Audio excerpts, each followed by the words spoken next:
পুনৰায় মনে মনে ভাবে মোৰ এখন সেই আকৌ আগৰ দৰে অৱস্থা হ'ল মানে থাকিবলৈ ঠাই নোহোৱা হ'ল খাবলৈ মোৰ ভাত নোহোৱা হ'ল পুনৰাই মই কলৈ যাম কলৈ গ'লে পুনৰাই মই সেই আকৌ আগৰ দৰে কৈ ধন পাম পুনৰাই মই সেই ৰজাৰ ঘৰলৈ যাম কাৰণ ৰজাইটো গমেই নাপায় মই যে ৰত্নাৱতীক বনৰ মাজত এৰি থৈ আহিছোঁ আৰু ৰত্নাৱতী বোধ হয় বনৰ মাজত আজিলৈকে জীয়াই থকা নাই সেই বনৰ মাজত থকা বাঘ ভালুকেই খাই পেলাইছে গতিকে মই পুনৰাই ৰজাৰ ওচৰলৈ যাম আৰু ৰত্নাৱতীৰ অসুখ হোৱা বুলি কৈ আৰু কিছু ধন লৈ আহিম আৰু সেনে ভাবি চন্দ্ৰধাৰাই এই পন্থাই আছে আৰু সেনে ভাবি চন্দ্ৰধাৰাই ৰজাৰ ঘৰে উপস্থিত পদূলিতে ৰত্নাৱতী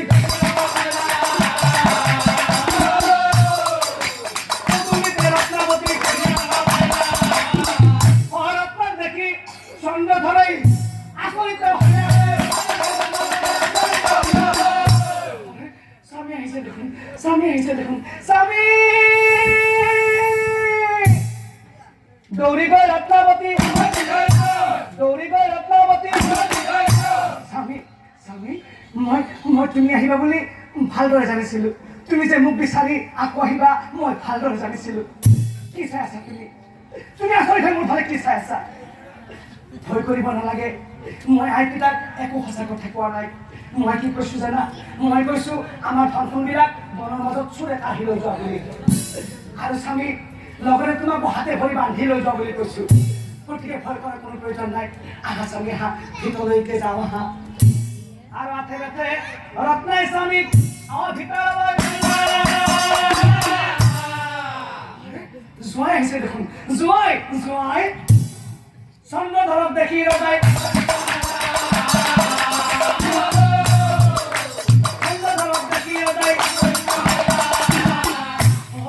জোঁৱাই আহিছা আহা জোঁৱাই লাজ কৰিব নালাগে আহা সকলোবিলাক কথা ৰত্নাৱতী ভাঙি বাটি গৈছে গতিকে চিন্তা কৰাৰ কোনো প্ৰয়োজন নাই আজিৰ পৰা তোমালোক দুয়ো মোৰ এই ৰাজ্যতে থাকিবা আহা এতিয়া ৰাতি খবৰ হ'ল খাই বৈ শুই থাকোগৈ আহা আৰু অনন্তৰে আহি পাছে ৰজনী হ'ল খাই বৈ সকলোৱে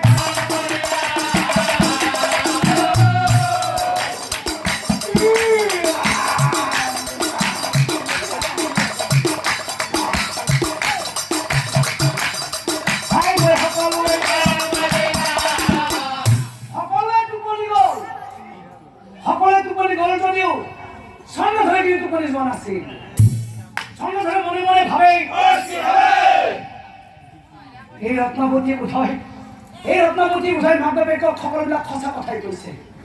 আৰু বোধহয় আজি ৰাতি মোক ইয়াতে বুদ্ধি কৰি ৰাখিছে কাইলৈ বোধহয় মোক পোকাহাৰত দিব নাই মই আৰু ইয়াত থকাৰ কোনো প্ৰয়োজন নাই এই ৰাতিৰ আন্ধাৰতেই ইয়াৰ পৰাই পলাই যোৱাই ভাল আৰু পলাই যাম যিহেতু এই ৰত্নাৱতী কিন্তু মই উঠাই নেৰিম এই ৰাতিৰ সুযোগতে ইয়াক মই কাটিম আৰু পলাম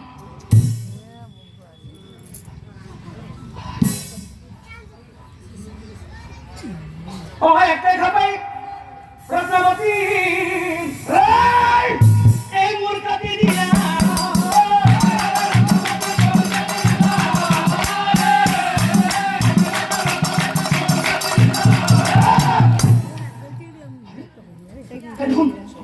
বহুত অলংকাৰ পিন্ধিছে বহুত অলংকাৰ পিন্ধিছে এইবিলাক নিব লাগে মই নিব লাগে মোক কামত দিব এইবিলাক মই নিব লাগে মোক কামত দিব মুখান খন লাইকি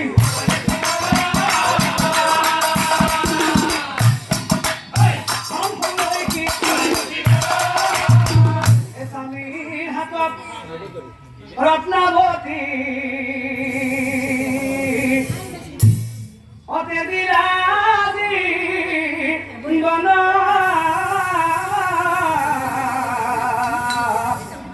আমার ভাই কোয়াই যোৱা চন্দ্ৰধাৰাৰ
কান্দি কান্দি সেই বনৰ মাজতেই অপৰি এটা বহু বছৰ এনেকৈ বহু বছৰ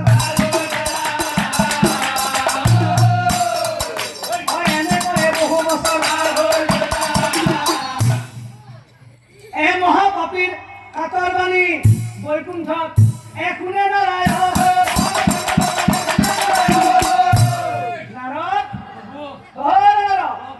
এইফালে আহা নাৰদক মাতি প্ৰভু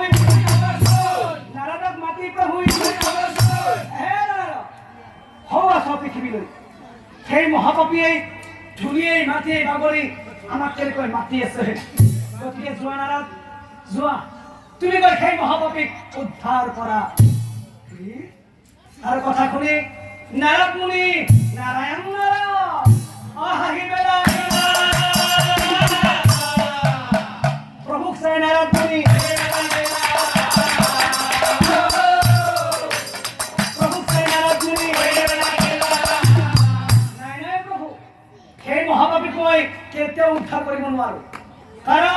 সি মহাপাপীয়ে নহয়, সি হৈছে জুৱাৰী মদাহী। তাতকৈ ডাঙৰ কথা, সি নিজৰ ভাৰ্যাক হত্যা কৰিছে। ইমান ডাঙৰ মহাপাপ কৰাৰ পিছতো মই সেই মহাপাপীক উদ্ধাৰ কৰিম? নাই নাই প্ৰভু, এয়া মোৰ পক্ষে কেতিয়াও সম্ভৱ নহয়। কি ক'লা? তাৰ কথা শুনি নাৰায়ণে অমিচিকি নাৰদক চাই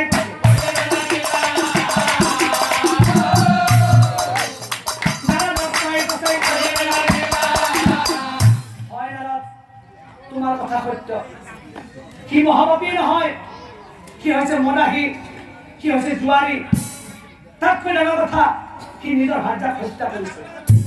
কিন্তু নাৰদ মুনি যিদিনাখন এই মহাপাপীয়ে নিজৰ ভাৰ্যা ৰত্নাৱতীক বনৰ মাজত এৰি থৈ আহিছিল,